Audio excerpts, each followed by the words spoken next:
Você está ouvindo o podcast O Barulho da Noite, uma produção do coletivo Catavento e Espaço Cultural Casa Tapera. Este projeto foi realizado com recursos do Funcultura e apoio da Secretaria de Estado da Cultura do Espírito Santo.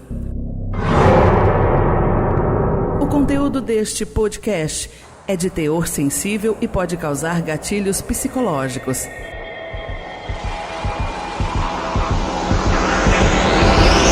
Para que sua experiência seja completa e você possa desfrutar de maior imersão, utilize seus fones de ouvido a partir daqui e aproveite o episódio. Episódio 3: O Túmulo do Frei Bento.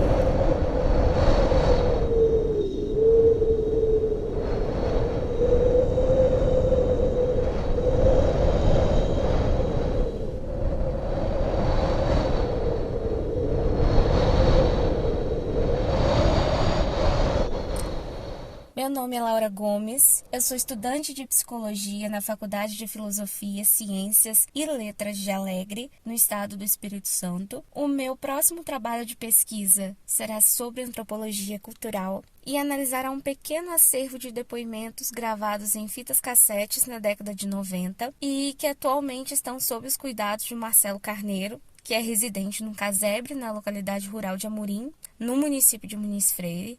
E esse casebre está sendo preparado para se tornar um pequeno museu da cultura popular, chamado Casa Tapera, onde serão expostos todos os objetos, todos os móveis e o vasto material de pesquisa feito pela icônica Sara Pereira. Até onde sabemos, a Sara Pereira ela foi uma pesquisadora das lendas e das crenças populares no estado do Espírito Santo. Ela viajou pelo Brasil e pelo mundo colhendo informações, colhendo depoimentos, imagens, com o intuito de compreender com mais clareza o processo de formação da identidade cultural brasileira. E depois de muitos telefonemas, de muita insistência da minha parte, eu consegui uma entrevista com o senhor Marcelo, que me recebeu na Casa Tapera e recebeu também os meus amigos, o Wilson e o Edwin, que estão me ajudando na captação de áudio e também de vídeo.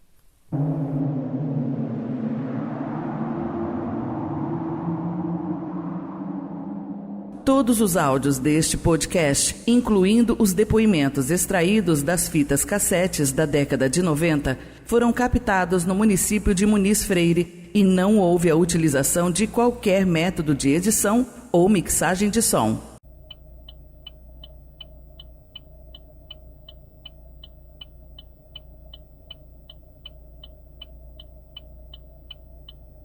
Este é o terceiro dia na casa da Sara Pereira e eu não sei se eu quero continuar com essa pesquisa.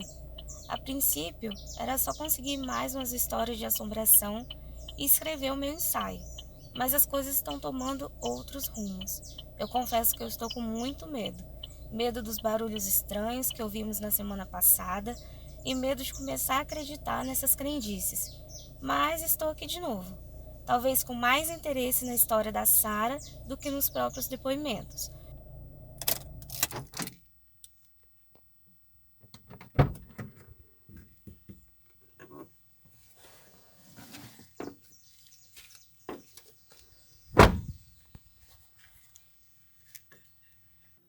Não, ela sabia que ia morrer, mas essa herança, eu demorei também a entender o que ela quis dizer, mas depois ela me disse que ela era, pelo menos ela acreditava que ela era a reencarnação de pessoas do passado, que ela fez pesquisa sobre essas pessoas e ela acreditava que ela era a reencarnação dessas pessoas e que ela voltaria a reencarnar quando fosse preciso. Se algo desse errado, ela voltaria, porque ela se considerava uma guardiã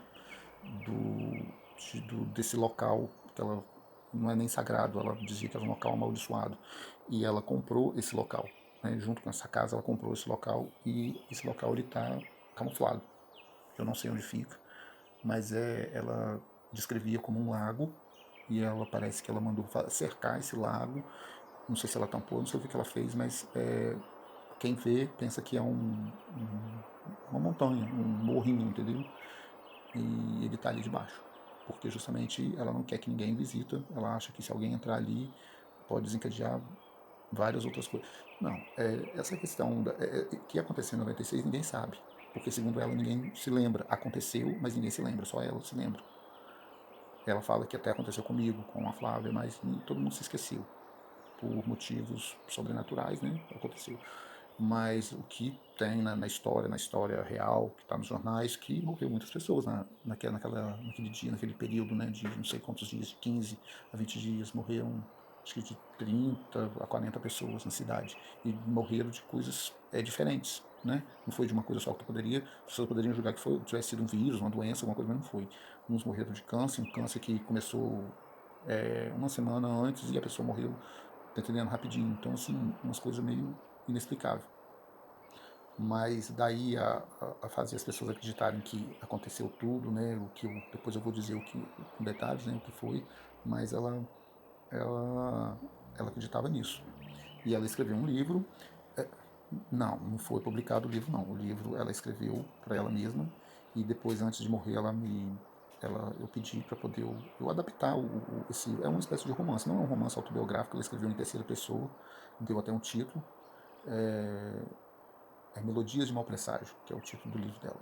Mas aí é um livro em 3 partes, que ela conta a história do pai dela em 75, começa em 75, depois pula para 96, quando ela veio passar as férias aqui, e depois o que ela finalizou, né, todo o processo, né, desses acontecimentos.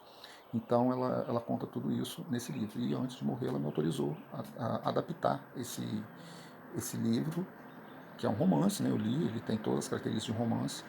Porque a Sara, ela tinha aquele jeito doido dela, que muitas pessoas achavam que ela era maluca, mas ela era uma pessoa muito culta. Bem, vocês pediram, então eu vou ler uma parte do livro. O livro de Sara Pereira, Melodias de Mau Presságio. É a parte onde ela narra, onde ela descreve o lago, né, que segundo ela é amaldiçoado. Então ela criou um personagem, né? Então eu vou ler só o trecho aqui, o personagem está indo para esse lago. Então é mais ou menos isso. Deixa eu ver se eu acho aqui, peraí. Acho que aqui tá bom. Vamos lá. Um mau cheiro impregnava toda a mata próxima ao lago. Era um odor forte de coisa podre que Antídio achou ser de algum animal morto. E depois de 5 minutos, ele chegou ao seu destino. O lago era calmo, silencioso, lúgubre. O som dos animais havia cessado. O mau cheiro estava insuportável. Ele tinha aproximadamente 30 metros de diâmetro. Era o resultado do acúmulo das águas da chuva que escorriam das ribanceiras que circundavam a área. A copa das árvores filtrava os raios solares, impedindo que suas águas secassem com o calor. Aquela área era totalmente inutilizada. Das ribanceiras vinham os restos de animais mortos, frutas podres e todo o lixo produzido pela mata. O mau cheiro que o lago exalava era sentido à distância. Ninguém jamais morou a menos de 5 quilômetros dali. Então, assim, uma pausa, só para vocês terem ideia, né? Ela não fala a localização desse lago, mas ele, como está falando aqui, ninguém jamais morou a menos de 5 quilômetros do lago. Continuando. Ele parou e olhou para todas as direções. Não havia nenhum rastro de vida naquele lugar. Até mesmo os abutres mantinham distância. Nas margens do lago, várias pedras de vários tamanhos amontoavam-se e confundiam-se com as águas.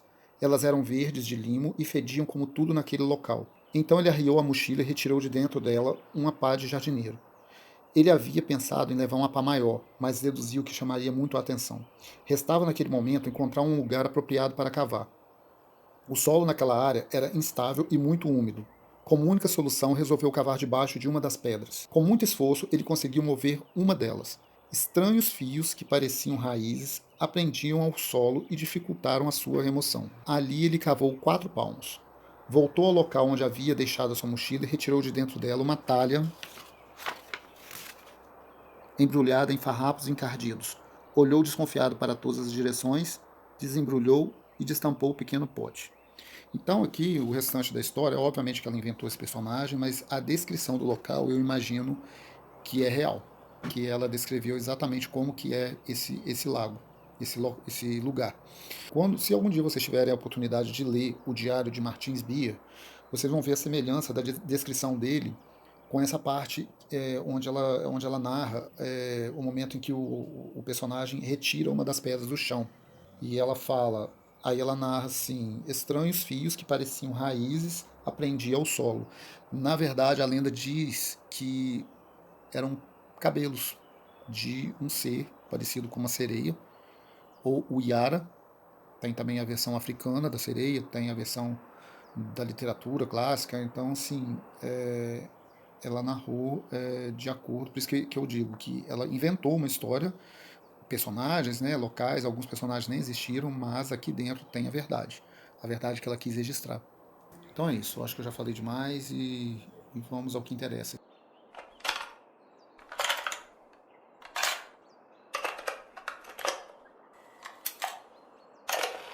Meu nome é Antônio Ventura, tenho o apelido de Ventura, muita gente me conhece por Ventura, né? Sou nascido lá no Sede Abraão, naquela região lá. E nesses casos, igual a pessoa que conta a história, aconteceu um caso comigo uma vez que eu fiquei bastante assustado. E o lugar já era assombrado. Aí a gente já passa com medo, né? O lugar já é assombrado, a gente já tem medo.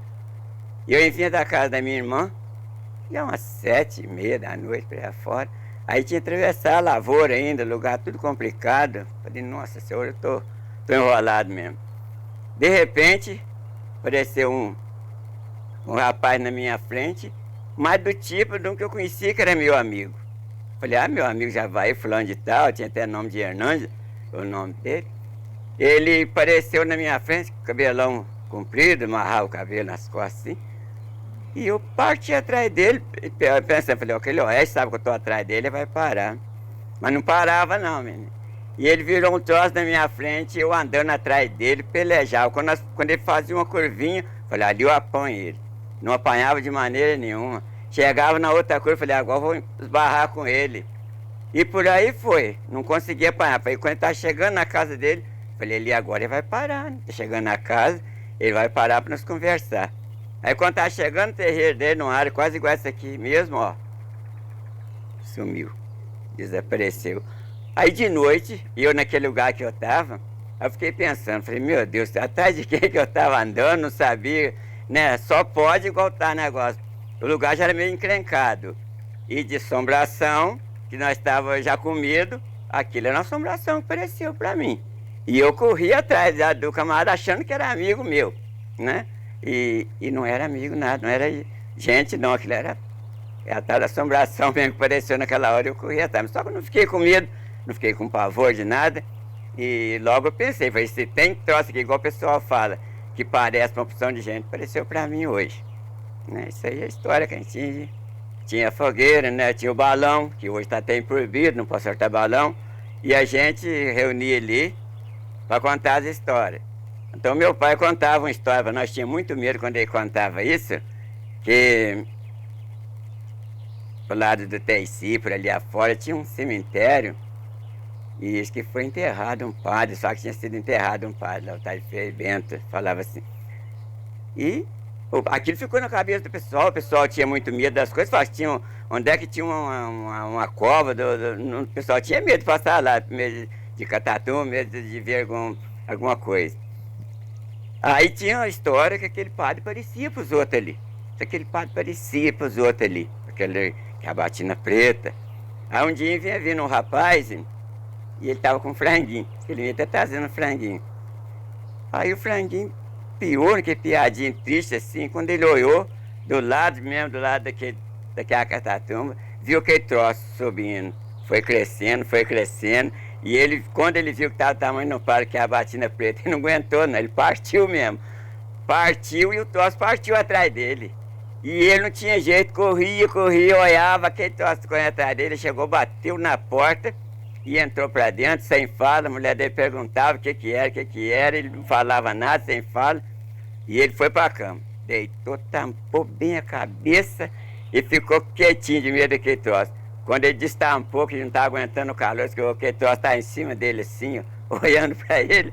Pai, quando o papai contava aquilo para nós, falava, pai, para de contar essas coisas. Nós não dormimos mais essa noite, não.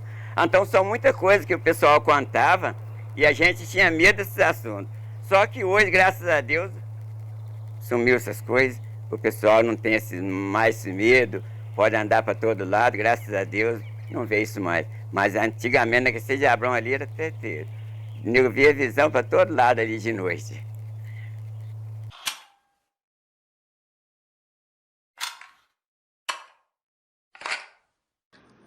Então, se eu tinha uma dúvida quando eu comecei esse projeto, quando eu fui lá gravar esse áudio, foi quase a zero. Ou foi a zero, eu não sei determinar agora, porque o que eu passei lá foi muito bizarro. As coisas que eu escutei, o momento que eu passei lá digamos, pânico, nossa, foi algo de louco. Nossa senhora, você tá doido. Assim, do nada começou a fazer uns barulhos estranhos perto do túmulo. Eu meio encucado, fui chegando perto assim, com o gravador na mão, né? Porque eu não podia deixar essa passar. Aí fui lentamente assim, fui perto do túmulo pra ter uma melhor gravação, captar o áudio melhor, né? Aí quando eu olhei pra trás, porque o Edwin tava comigo, né? Quando eu olhei pra trás pra perguntar um negócio pro Edwin, ele já tinha metido o pé, filho. Deixou lá sozinho. Porém, né? Já tava ali, né? Eu não tinha o que fazer, já fiquei lá gravando. Assim, quando eu cheguei perto, mais ou menos 1 metro de distância do túmulo, mais ou menos, eu não sei determinar agora. Assim, foi algo horripilante que eu escutei e consegui captar esse áudio. Então, vou passar para vocês escutarem aqui agora.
Podcast O Barulho da Noite, uma produção do coletivo Catavento e Espaço Cultural Casa Tapera.